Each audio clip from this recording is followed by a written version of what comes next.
మనం పుట్టగానే మన చుట్టూ చేరిన ప్రతి ఒక్కరు మన శ్రేయోభిలాషులు అనుకుంటే అది మన జీవితంలో మనం చేసే అతిపెద్ద పొరపాటు. అందరూ మన మంచే కోరుకుంటారు అనేది ఒక అందమైన అబద్ధం. ఒకే ఇంట్లో ఉన్నంత మాత్రాన అందరి మనస్తత్వాలు ఒకేలా ఉండవు. బయట శత్రువు కనిపిస్తాడు. కానీ బంధువు ముసుగులో ఉండే ఈ రాబందుల నీ పక్కనే ఉంటూ నిన్ను లోపలి నుండి తినేస్తుంటారు.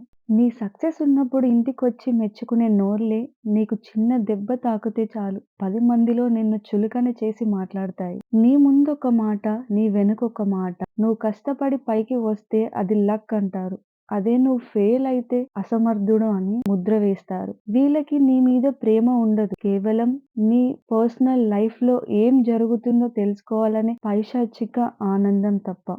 నీ జీతం ఎంత? పెళ్ళెప్పుడు?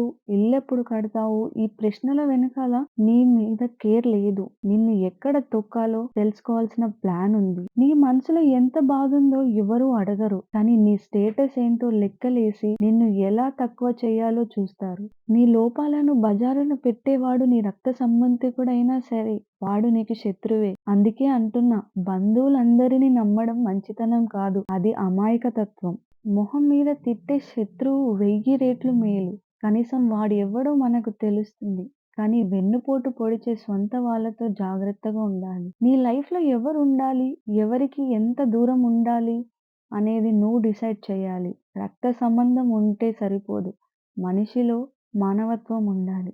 మానవత్వం లేని బంధం విషం ఉన్న పాయసం లాంటిది. అటువంటి బంధాలను వదులుకోవడంలో తప్పే లేదు. ఈ రోజులలో చాలా మంది నీ పలకరింపులో ఉన్న ప్రేమను చూడట్లేదు. నీ జోబులో ఉన్న నోట్ల కట్టలను చూస్తున్నారు. నీ దగ్గర డబ్బున్నంత సేపు నువ్వు వాళ్ళకి బంగారం. ఆ డబ్బు అయిపోగానే నువ్వు వాళ్ళకి అనవసరం. నువ్వు ఎంత మంచోడివి అనేది వాళ్ళకి మ్యాటర్ కాదు. నువ్వు వాళ్ళకి ఎంత ఉపయోగపడతావు అనేది వాళ్ళకి లెక్క. నీ క్యారెక్టర్‌ని కాదు, నీ క్యాష్‌ని చూసి వచ్చే గౌరవం ఎప్పుడూ తాత్కాలికమే. అందుకే మనుషులని కాదు, నీ వెనుకన నీ హృదయాన్ని ప్రేమించే రాబంధువులతో చాలా జాగ్రత్తగా ఉండాలి. కష్టం వచ్చినప్పుడు నీ చేయి పట్టుకొని నేనున్నాను అనే ధైర్యం చెప్పేవాడే నీ అసలు మనిషి. ఆ మనిషి నీ రక్త సంబంధికుడు కావచ్చు, కాకపోవచ్చు. రక్తంతో కలిసే బంధం కంటే కష్టంలో కలిసే బంధం చాలా బలమైంది. నీ స్టేటస్ చూసి వచ్చేవారు చీకటి పడగానే మోసపోయే నీడ లాంటి వాళ్ళు. కానీ చీకట్లో కూడా నీ వెంటే నడిచే నిజమైన వ్యక్తిని